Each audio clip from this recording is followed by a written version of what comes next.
সাকিব আল হাসানকে আর কখনো দেশের হয়ে খেলতে দেওয়া হবে না। বাংলাদেশ ক্রিকেটের ইতিহাসের সবচেয়ে সফল ও আলোচিত অলরাউন্ডারের ব্যাপারে এমন মন্তব্য করেছেন যুব ক্রীড়া উপদেষ্টা আসিফ মাহমুদ সজীব ভুঁইয়া। সোমবার রাতে বেসরকারি চ্যানেলে দেওয়া এক সাক্ষাৎকারে তিনি একথা বলেন। বিতর্কের সূত্রপাত সাকিব আল হাসানের একটি ফেসবুক পোস্ট ঘিরে। গত রোববার তিনি সাবেক প্রধানমন্ত্রী শেখ হাসিনার জন্মদিনে শুভেচ্ছা জানিয়ে নিজের সঙ্গে তোলা একটি পুরনো ছবি শেয়ার করেন। সামাজিক যোগাযোগ মাধ্যমে সাকিব ও ক্রীড়া উপদেষ্টা আসিফ মাহমুদের মধ্যে পাল্টাপাল্টি স্ট্যাটাস পরিস্থিতিকে আরও জটিল করে তোলে। এই পাল্টাপাল্টি পোস্টের পর থেকেই সামাজিক যোগাযোগ মাধ্যমে শুরু হয় তুমুল আলোচনা সমালোচনা।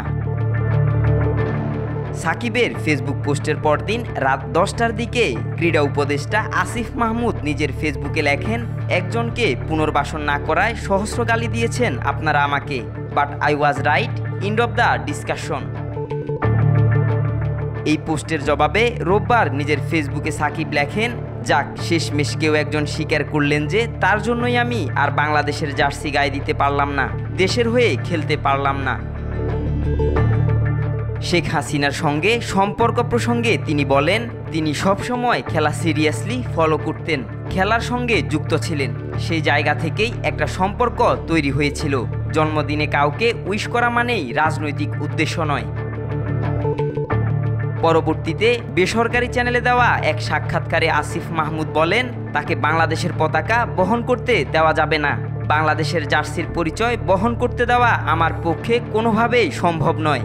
এখন থেকে আমার বোর্ডের প্রতি স্পষ্ট নির্দেশনা থাকবে, সাকিব আল হাসান আর কখনো বাংলাদেশ দলে খেলতে পারবেন না। দুজনের পাল্টাপাল্টি বক্তব্যে বিষয়টি এখন নতুন মোড় নিয়েছে। সাকিব বাংলাদেশের হয়ে শেষ ম্যাচ খেলেছিলেন 2024 সালের অক্টোবরে ভারতের বিপক্ষে। এরপর থেকে তিনি বিভিন্ন ফ্র্যাঞ্চাইজি লিগে খেললেও জাতীয় দলের হয়ে আর মাঠে নামা হয়নি। তবে বিসিবি থেকে এখনও কোনো আনুষ্ঠানিক ঘোষণা না দিলেও ক্রীড়া উপদেষ্টার স্পষ্ট বক্তব্যে ইঙ্গিত মিলছে, সাকিব আল হাসানের আন্তর্জাতিক ক্যারিয়ার হয়তো এখানেই থেমে যেতে পারে। আব্দুল্লাহ আল নোমান, আজকাল।